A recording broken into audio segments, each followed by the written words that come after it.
Vous vous souvenez de cette enseignante à Tourcoing giflée pour avoir demandé à une élève de retirer son voile qu'elle venait de mettre dans l'établissement? Frédéric, c'est la professeure en question. Elle a décidé de prendre la parole ce matin sur Europe 1. La lycéenne poursuivie pour avoir menacé et frappé en octobre l'enseignante a été condamnée la semaine dernière à 4 mois d'emprisonnement avec sursis. Le tribunal est allé au-delà des réquisitions du parquet qui réclamait 140 heures de travaux d'intérêt généraux, 4 mois d'emprisonnement en cas de non-exécution.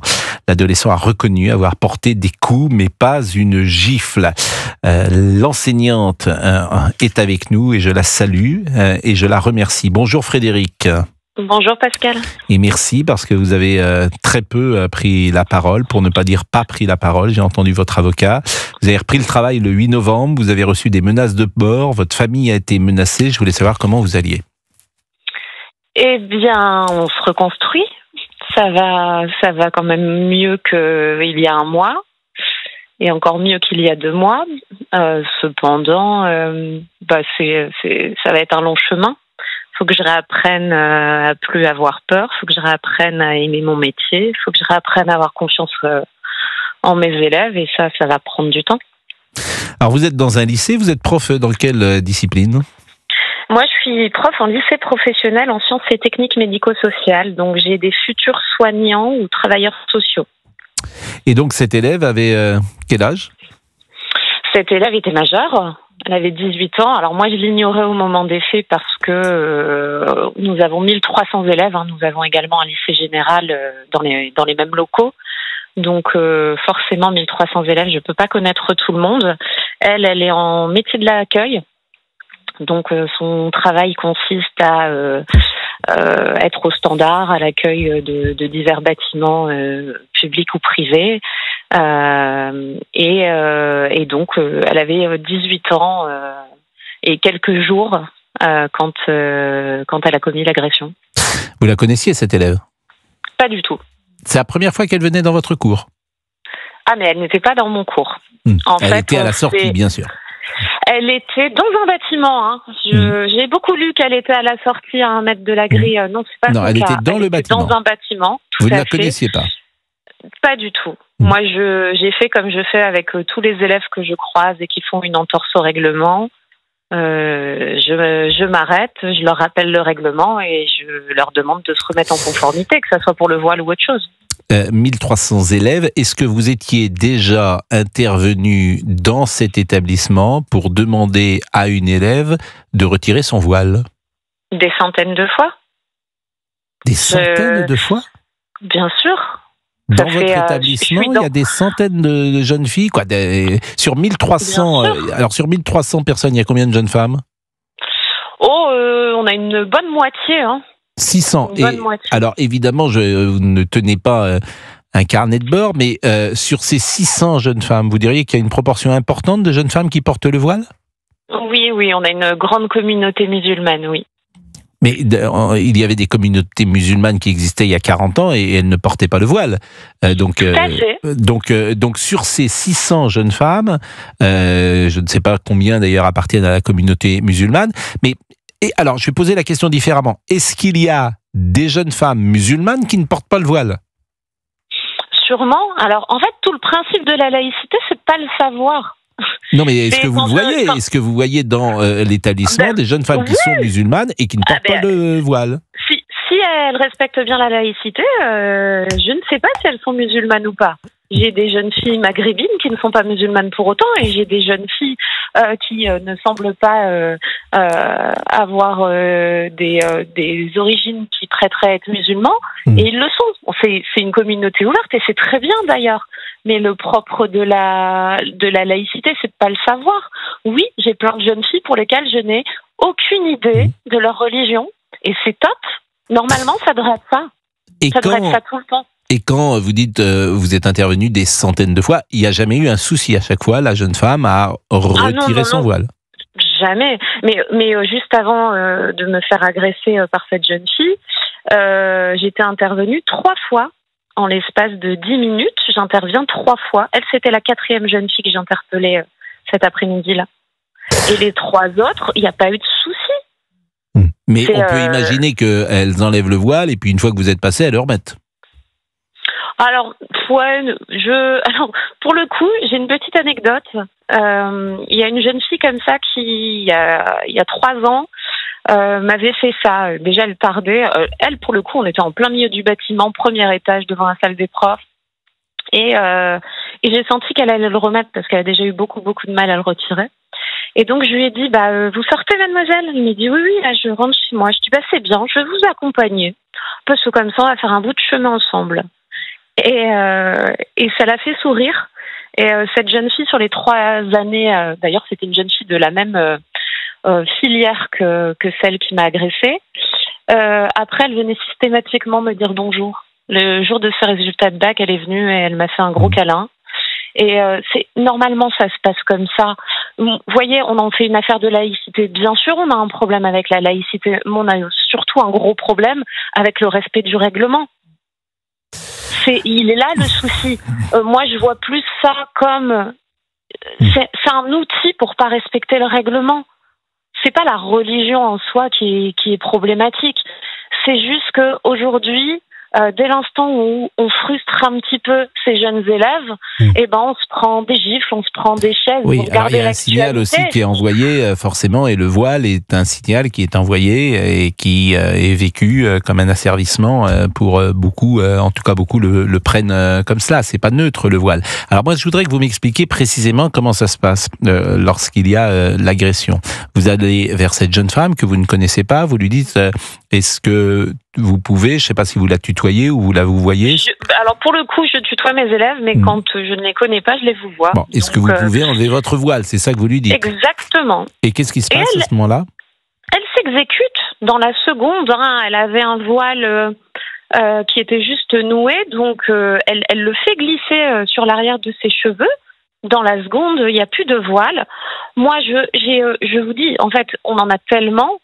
Si je m'amusais à faire un rapport et à prendre l'identité pour chaque élève à qui je fais retirer un voile, j'en aurais pas terminé. Donc, j'étais en train de repartir. J'avais déjà fait quelques pas, sauf que, alors que j'étais en train de repartir, elle m'insulte. Elle me dit, ouais, vous faites chier. Donc, je fais 3 pas en arrière et je lui demande de répéter. Elle dit, non, c'est pas vous, ça fait chier. Je dis oui, mais vous n'avez pas la possibilité de répondre comme ça. C'est pas entendable. Et là, elle me coupe et elle me dit ouais, c'est bon, vas-y, j'ai un bus à prendre, je suis pressée. Et elle m'écarte un peu de son bras pour sortir. Et donc là, je lui dis non, du coup, vous allez attendre pour votre bus. On va prendre bien notre temps. Et vous allez dans un premier temps me donner votre carnet afin de recueillir son identité et sa classe. Et là, ça n'a plus été possible pour elle. Elle a commencé, elle a refusé, elle m'a poussée d'abord dans une première porte qui mène à la sortie vers la cour. Elle m'a repoussée à nouveau, donc à chaque fois avec son épaule, dans des escaliers qui mènent à la grande porte. Et après, bousculade, elle m'attrape par les bras jusqu'à ce fameux moment où elle me gifle.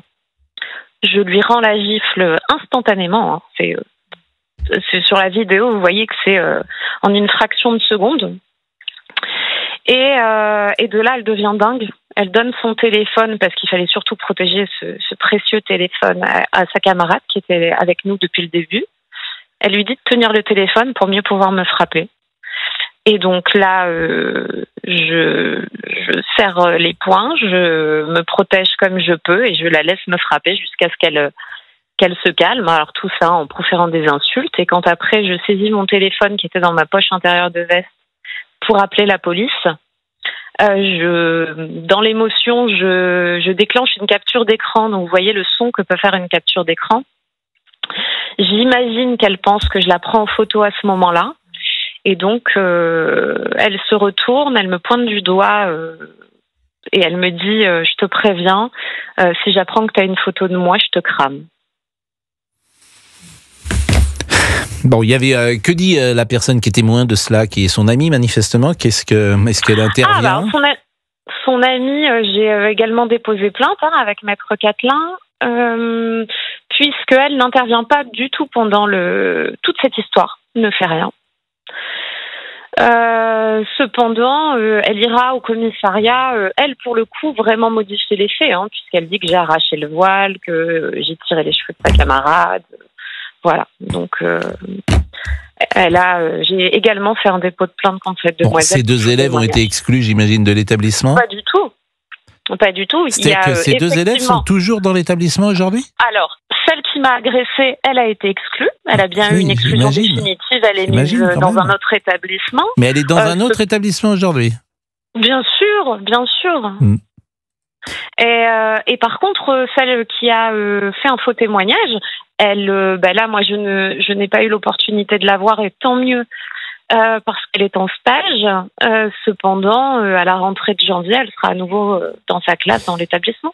Et j'imagine que vous avez eu un échange sur ce sujet avec, je ne sais pas si c'est un proviseur, une proviseure, mais comment justifier, après ce que vous nous racontez, que cette jeune femme soit encore dans cet établissement ?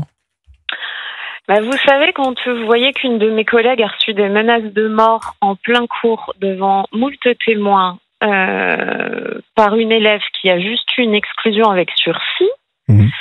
La fameuse élève qui finalement porte plainte, pas porte plainte, porte un faux témoignage en dehors de l'établissement, c'est pas à l'établissement de le juger. Et donc, c'est une dénonciation calomnieuse, mais l'établissement ne va pas juger ça. Mais vous regardez là, dernièrement, c'est hyper récent, le 15 décembre en Alsace, j'ai un de mes collègues qui prend une chaise, il y a 15 jours d'ITT, l'élève au conseil de discipline a pris un sursis. Il est là notre problème. C'est pas compliqué quand je vous dis qu'il y a des centaines d'atteintes à la laïcité, oui, comme il y a des centaines de déclenchements d'alarme, de violences verbales ou physiques. Et en fait, le gros problème, c'est qu'on ne fait rien. Et vous savez, le pire, c'est que même quand on arrive à les exclure avec sursis, l'éducation nationale doit retrouver à ces chers petits bambins un établissement qui va les accueillir. Et l'établissement qui va accueillir ce type d'élèves ne sera même pas au courant du motif d'exclusion. Ça veut dire que mes collègues qui vont le recueillir peuvent se retrouver à nouveau dans une situation dangereuse. Frédéric, là encore, c'est assez rare quand nous avons des témoignages aussi forts. C'est une première puisque vous l'entendez depuis une quinzaine de minutes. Frédéric, qui est enseignante à Tourcoing, prend la parole. Elle a été giflée pour avoir demandé à une élève de retirer son voile qu'elle venait de mettre dans l'établissement. Je retiens beaucoup de choses de ce que dit Frédéric. D'abord que dans cet établissement, il y a une forte communauté musulmane et j'ai envie de dire que cette communauté musulmane se voit à travers le voile et que Frédéric nous disait qu'elle est intervenue des centaines de fois pour demander à ses élèves d'enlever le voile. C'est vrai que dans la majeure partie et plus que cela de cas, il n'y a pas de souci. Et puis elle nous a raconté par le menu, si j'ose dire, comment s'est passée l'altercation. Aujourd'hui, la jeune femme qui avait giflé Frédéric, d'abord a été condamnée à 4 mois d'emprisonnement avec sursis. Elle n'est plus dans l'établissement, mais en revanche, la personne qui était témoin, elle, est toujours dans l'établissement et c'est ça qui m'avait étonné. Alors, 2-3 choses que j'ai envie de savoir, Frédéric. D'abord, la communauté des professeurs. Est-ce que vous avez eu le sentiment d'être soutenu, d'être aidé par la hiérarchie et par vos collègues ? Oui, pour le coup, oui. Et ils ont été particulièrement bienveillants, particulièrement présents. Je me suis aperçue en retournant au lycée que finalement ils avaient été, ça les a impacté différemment de moi forcément, mais cependant j'ai quand même eu des collègues qui m'ont pris dans leurs bras, qui ont pleuré, c'est vraiment, et ils m'ont dit heureusement que t'es revenu, fallait que tu reviennes. Parce que quand moi on m'a giflé, on les a giflés aussi, parce que eux également ont peur, parce que aussi ils voient la violence quotidienne monter. Combien de temps vous êtes resté d'ailleurs en dehors de l'établissement ? 1 mois. 1 mois. Et c'est votre premier poste ? Oui, c'est mon poste de titulaire, oui. Donc, et c'est indiscret de vous demander l'âge que vous avez ? J'ai 41 ans. Bon, est-ce que vous avez imaginé arrêter? J'imagine que c'est une question qu'on se pose, quoi. Il y a un moment, je sais pas le salaire que vous avez, mais Ça ne vaut pas un bac plus 5. donc voilà, si c'est pour se faire gifler, insulter, perdre sa confiance en soi, être dans un état de violence, etc., faut vraiment avoir la foi en l'enseignement. C'est ça, mais c'est ce que j'avais en arrivant. Moi, avant, vous m'auriez dit des dizaines de fois. En plus, je viens de l'hôpital, donc j'ai encore énormément d'amis en milieu hospitalier. Je dis, mais quand même, t'es à Tourcoing. Moi, je leur dis, mais non, mais c'est des petits chats, ils sont adorables, nos élèves. Ils sont juste brisés par le système, ils ont besoin de nous, ils ont besoin qu'on croie en eux. Et jusqu'à présent, je croyais en eux. Aujourd'hui, c'est plus compliqué, même si j'ai eu pareil de la part de mes élèves un soutien incroyable et que c'est grâce à une de mes classes que j'y suis revenue, contre avis médical. Mais les parents de cette jeune femme, par exemple, ils ont une démarche vers vous pour s'excuser peut-être? Rien du tout. Mais cette jeune femme non plus s'est pas excusée. Le jour du tribunal, en plus de nier les faits, alors que est diffusée dans la salle de tribunal les images de la vidéosurveillance, parce qu'il faut bien avoir conscience que, bien sûr, moi j'ai été soutenue. J'ai été soutenue jusque auprès de la ministre, les recteurs, les sénateurs, les députés. J'ai été soutenue. L'opinion publique était plutôt très favorable, plutôt de mon côté, en tout cas pour me défendre. Mais parce qu'il y a une vidéosurveillance.